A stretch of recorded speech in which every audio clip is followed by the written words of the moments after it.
Adventures. Today I'm going to talk about Of Dragons and Fae.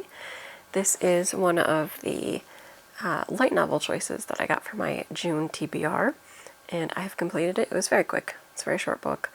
It's also a standalone, which I didn't know when I was first choosing it and then reading it, but yep, this is a standalone published by Crossworld Infinite, which I've noticed seem to have a few standalone light novels, which I'm kind of glad and relieved for, because it lets me get into like a little fantasy world, cozy vibes light novel, and then leave it and not have to worry about continuing this ages long series.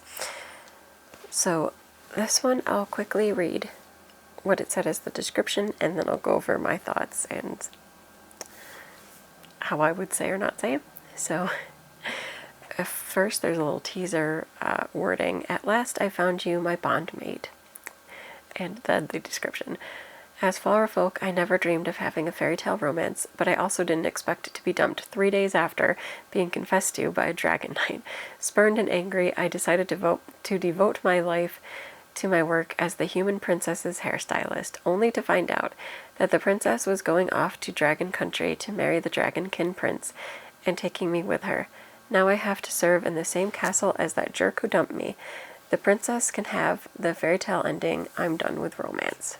So this is a second chance romance story about the hairstylist and the guy, sort of, the dragonkin that jilted her.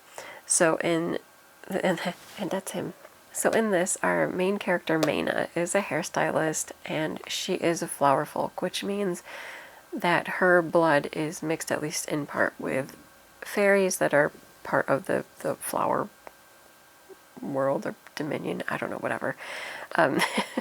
It's only partially, it's not even partially relevant. It is majorly relevant to the plot, but in like that little hidden, woven throughout way that they do.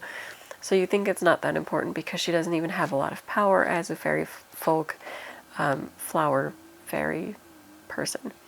The most she can do is occasionally decorate her hairstyles with flowers that she can like conjure. So we don't think too much about this. She has it in her line. It's just a thing that she is. However, it does come into major play later in the plot, and I won't give that away, but it does have to do with everything that happened.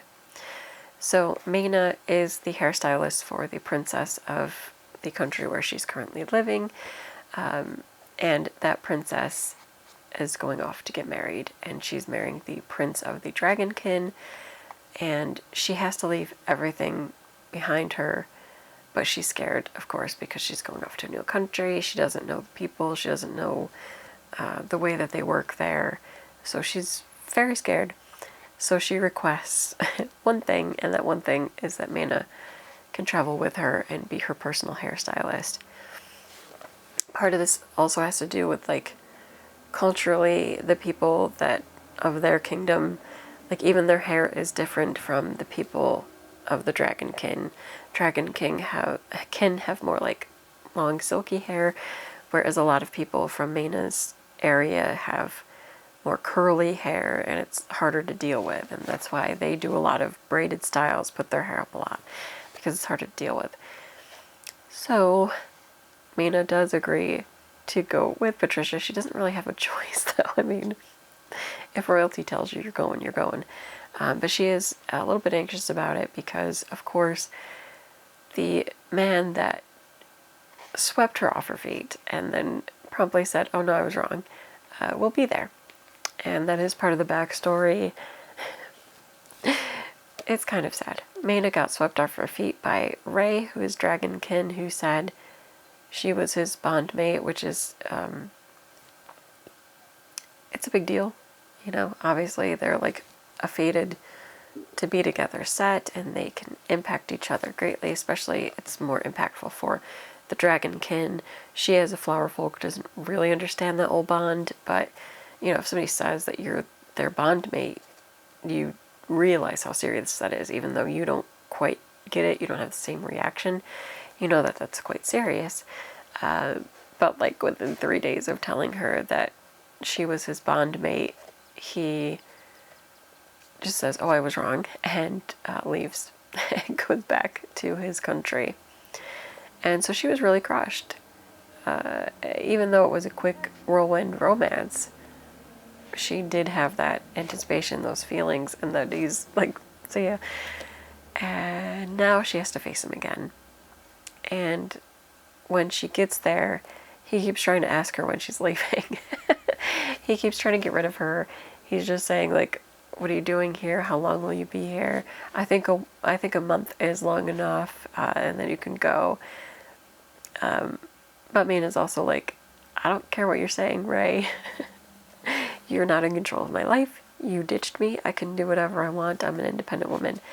And then as the book goes on, we realize there's more to what Ray is saying. He definitely still seems very connected to Mina, and that maybe the break wasn't caused by them not being bondmates, that maybe there was something else going on. And I don't know, I did find this like really charming. It was very quick. I like that it was a one and done.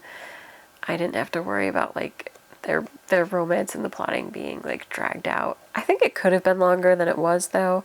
It was only like 166 pages for the main story. So do I think there could have been more? Yes. But do I feel like there had to be more? No.